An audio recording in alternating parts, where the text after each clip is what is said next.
మహాత్మా గాంధీ దక్షిణాఫ్రికాలో గాంధీజీకి ఇచ్చిన బిరుదు. ఈ బిరుదును సార్థకం చేసుకున్న మహోన్నతుడు మన మహాత్ముడు. భారతదేశంలో గాంధీనగర్ పేరు లేని నగరం, గాంధీ విగ్రహం లేని గ్రామాలు లేవంటే అతిశయోక్తి కాదేమో. కానీ ఎక్కడ గాంధీ విగ్రహం ఏర్పాటు చేసినా దానికి మహాత్మా గాంధీ అని మాత్రమే పేరు పెట్టడం ఆనవాయితీ. కానీ కావలిపట్నంలోని ఆర్టీఓ కార్యాలయ ఆవరణలో ఉన్న రెడ్ క్రాస్ రక్తనిధి ప్రాంగణంలో మహాత్ముని విగ్రహానికి ఆయన పూర్తి పేరును మోహన్ దాస్ కరమ్చంద్ గాంధీ అని పేర్కొనడం విశేషం.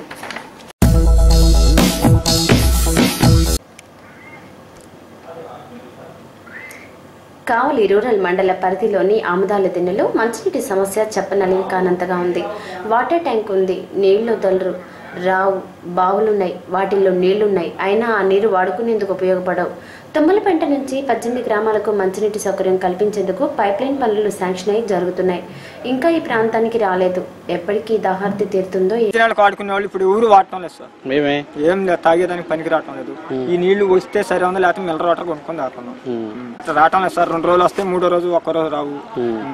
గడి చేస్తున్నారు నీళ్ళు ఇక్కడ. మినరల్ వాటర్ పంచాయతీ బాయ్స్ నీళ్ళు గడి చేస్తున్నారు. మినరల్ వాటర్ తాగుతున్నాం సార్. బాగా ఇబ్బందులు పడుతున్నాం సార్. మంచి నీళ్ళు వరకు మాత్రం ఇక్కడ అనుకూలమే లేవు.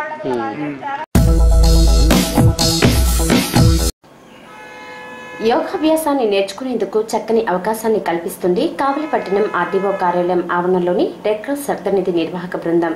ప్రతిరోజు ఉదయం 5 గంటల నుంచి 7 గంటల వరకు దాదాపు 50 నుంచి 70 మంది యోగాసనాలను వేసుకునేందుకు ఏర్పాట్లు చేశారు నిర్వాహకులు.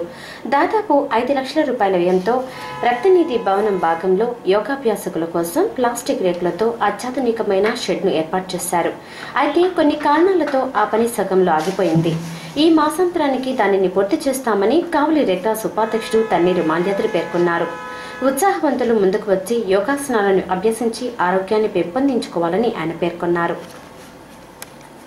అనే దానిలో రక్తాన్ని ఇవ్వడమే కాకుండా పేద ప్రజలకు రక్తం ఇచ్చే దాంట్లో ముందుండేదే కాకుండా అట్లా ఆరోగ్యపరంగా కూడా ఒక యోగా సెంటర్ను కూడా నడుపుతున్నాం. ఈ యోగా సెంటర్లో మా రక్తదాని బ్యాంకు పైనేను దాన్ని 7 లక్షల రూపాయలతో నిర్మించి ప్రతిరోజు ఒక 50 మంది ఈ యోగా శిక్షణలో పాల్గొంటున్నారు. వారు కూడా ఈ యోగా శిక్షణ వలన ఆరోగ్యం చాలా బాగుంటుందని వాళ్ళు చెప్తున్నారు. మేధావులు కానీ పెద్దవాళ్ళు కానీ చెప్పేది ఏంటంటే ఆరోగ్యమే మహాభాగ్యం అంటున్నారు. అటువంటి యోగా సెంటర్కి వచ్చిన వాళ్ళు కూడా ఇక్కడ రక్తదానంలో పాల్గొని 10 మందికి ఉపయోగపడే రక్తదానం చేస్తూ వాళ్ళు కూడా ఈ యోగా సెంటర్ వారు రక్తదాన శిబిరానికి కూడా సహాయ సహకారాలు అందిస్తున్నారు. అట్లే మున్ముందుగా ఇంకా యోగా సెంటర్ని ఇంకా ఎక్కువగా కావలి ప్రజలకు అందించాలని మేము ఎంతో ఒక మంచి ఉద్దేశంతో అందరికీ యోగా సెంటర్లో చేరి తమ ఆరోగ్యాన్ని కాపాడుకోవాలని మేము మొట్టమొదటిగా మా బ్లడ్ బ్యాంక్ తరఫున అందరినీ కోరి ఉన్నాం. మంచినీళ్ల కోసం అల్లు రామచంద్ర అంటూ ఎండాకాలం అవస్థలు పడుతుంటే ఎంత ఎండలైనా నీళ్లకు కొదవలేదంటూ జలపొంకే భావాన్ని విస్మరించింది కావలిపట్టణ పురపాలక సంఘం. పట్టణ పరిధిలోని వైకుంఠపురం గాంధీ కాలనీలోని మున్సిపల్ బావి వద్దకు వెళ్తే గిలకలు పాడే కనిపిస్తాయి. బావి చుట్టూ మొక్కలు చెట్లుగా మారి ఉంటాయి. కేవలం కనీస ఖర్చుతో కొద్ది మరమ్మతులు చేస్తే ఈ బావి ఈ ఎండాకాలంలోనే కాదు మరో 20 సంవత్సరాలు కూడా మంచినీళ్లు అందిస్తూనే ఉంది. సంబంధిత అధికారులు కొంచెం శ్రద్ధ వహిస్తే వైకుంఠపురం గాంధీ కాలనీ నివాసితులకు మంచినీళ్ల ఎద్దటి నుండి శాశ్వత విముక్తి కలిగించగలరు. ఆలోచించండి.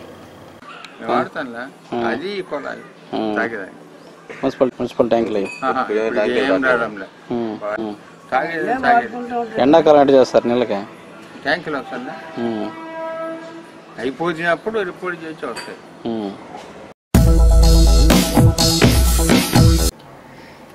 కావలి ముస్నూరు సాయిబాబా నగర్లోని సాయి క్షేత్రంలో శుక్రవారం నుంచి వార్షికోత్సవాలు జరగనున్నాయి.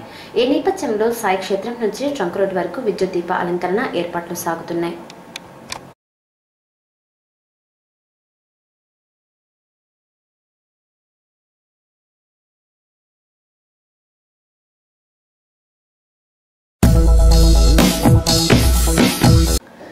అన్న ఎన్టీఆర్ రాజ్యం తిరిగి రావాలి. చంద్రబాబు నాయుడు నాయకత్వంలో తమిళనాడు తరహాలో ₹1 టిఫిన్, ₹5 భోజనం ఎన్నికల అనంతరం రాష్ట్రంలో అందరికీ అందుబాటులోకి వస్తుందని అన్నారు కావలి ఎమ్మెల్యే బీదా మస్తాన్రావు.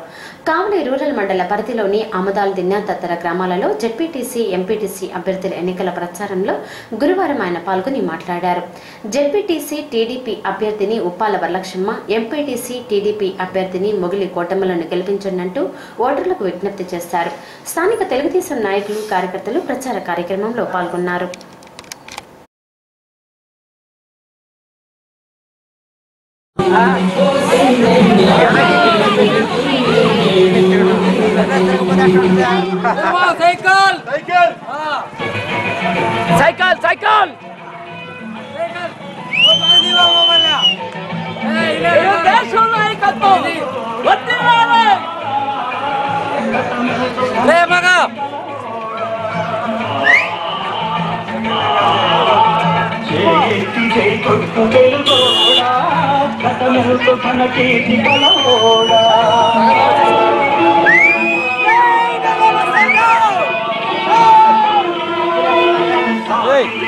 జాతి కోట మెరుగని కోట నివురు కప్పినేడు నిదురపోతుండాలి.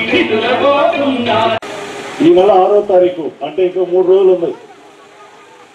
ఈ స్థానిక సంస్థల ఎన్నికలకు గాను ప్రచార నిమిత్తం మన ఆముదాలదిన్నె గ్రామం ఎస్టీ కాలనీకి మేము రావడం జరిగింది.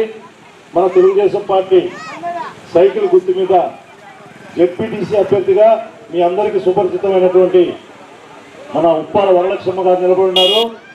అదేవిధంగా మీ అందరూ కూడా తెలిసినటువంటి కోటేశ్వరరావు గారు వాళ్ళ అక్క మొగిలి కోటమ్మ గారు ఎంపీటీసీగా నిలబడినారు. మన గ్రామానికి వచ్చి మీరందరూ కూడా తెలుగుదేశం పార్టీ సైకిల్ గుర్తు మీద ఓటు వేయాలని చెప్పి తెలియజేసుకోవడానికి కోసంగా మన మండల ఇప్పుడు చంద్రబాబు నాయుడు గారు ప్రభుత్వం రేపు రాబోతా ఉంది. వచ్చే నెలలో ఎమ్మెల్యే ఎలక్షన్ అంటే చంద్రబాబు గారి ఎలక్షన్ వస్తుంది ఇంకొక 4 రోజుల లోపల. అప్పుడు మళ్ళీ నేను ఎమ్మెల్యే నిలబడి మీ దగ్గరికి ఇంకోసారి కూడా ఓట్లు వేయడానికి ప్రార్థించడానికి వస్తా ఉంది. ఇప్పుడు ఈ జరగబోయేటువంటి ఎన్నికలు చాలా ముఖ్యమైనటువంటి ఎన్నికలు. నేను ఇప్పుడు బేస్మెంట్ పెడితే కానీ రేపు చంద్రబాబు నాయుడు గారు ముఖ్యమంత్రి కాలేరు. చంద్రబాబు నాయుడు గారు ముఖ్యమంత్రి కాలేకపోతే మనకి కావాల్సినటువంటి మంచి కార్యక్రమాలు చాలా ఆగిపోయే ప్రమాదం ఉంది. తీర ప్రాంత గ్రామాలు అభివృద్ధి చెందాలంటే వైఎస్ జగన్మోహన్ రెడ్డి ముఖ్యమంత్రి అయ్యే తీరాల్సిందేనని అన్నారు వైఎస్ఆర్సీపీ కావలి నియోజకవర్గ నాయకులు రామరెడ్డి ప్రతాప్ కుమార్ రెడ్డి. బుధవారం రాత్రి కావలి రూరల్ మండల పరిధిలోని వెంకటేశ్వరపురం గ్రామంలో జెడ్పీటీసీ, ఎంపీటీసీ ఎన్నికల ప్రచారం నిర్వహించారు. కావలి జెడ్పీటీసీ వైఎస్ఆర్సీపీ అభ్యర్థి సోమయ్య గారి పెంచలమ్మ, ఎంపీటీసీ వైఎస్ఆర్సీపీ అభ్యర్థి కోటమ్మలను గెలిపించనంటూ ఓటర్లను కోరారు రామరెడ్డి ప్రతాప్ కుమార్ రెడ్డి. ప్రచారంలో ఆయనతో పాటు గ్రామ నాయకులు పాల్గొన్నారు.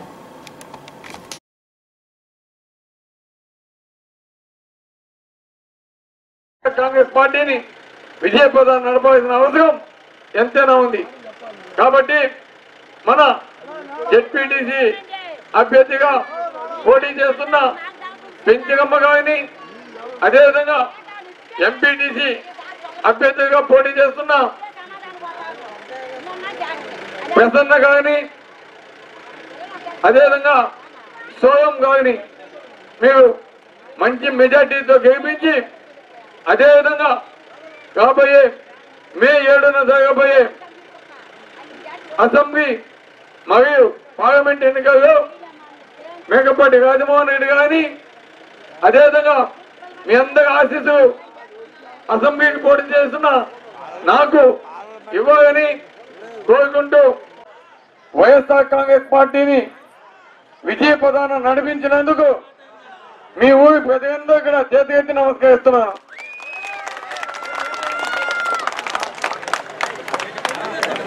మీ అందరూ తెలుసు రాజశేఖర రెడ్డి గారు ఏ విధంగా మంచి పథకాలు పెట్టి పేదలకు అందించాడు.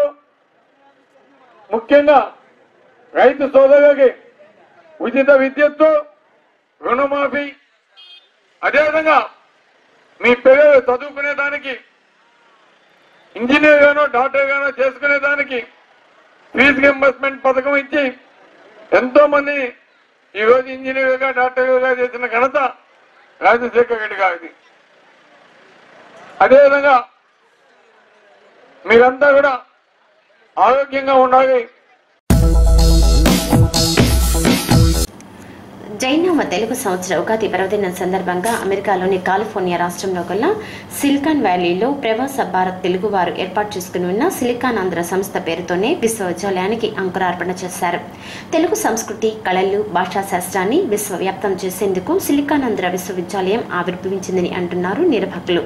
తొలుత విశ్వవిద్యాలయ కార్యాలయాన్ని శ్రీ తులు మారేపల్లి వెంకట శాస్త్రి పూజ నిర్వహించారు. అనంతరం డాక్టర్ ఉపాధ్యాయుల అప్పల నరసింహస్వామి జ్యోతి వెలిగించి కార్యాలయ భవనాన్ని ప్రారంభింపచేశారు.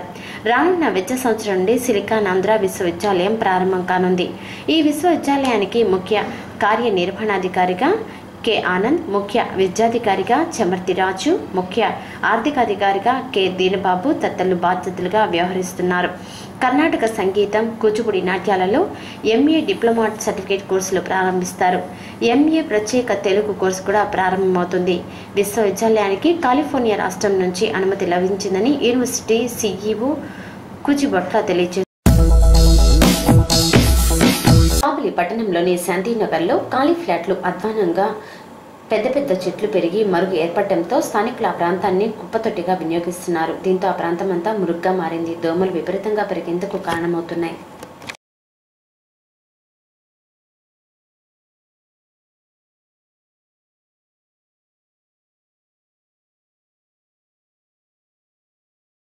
సిటిఎన్ కబుర్లు నేటికి సమాప్తం.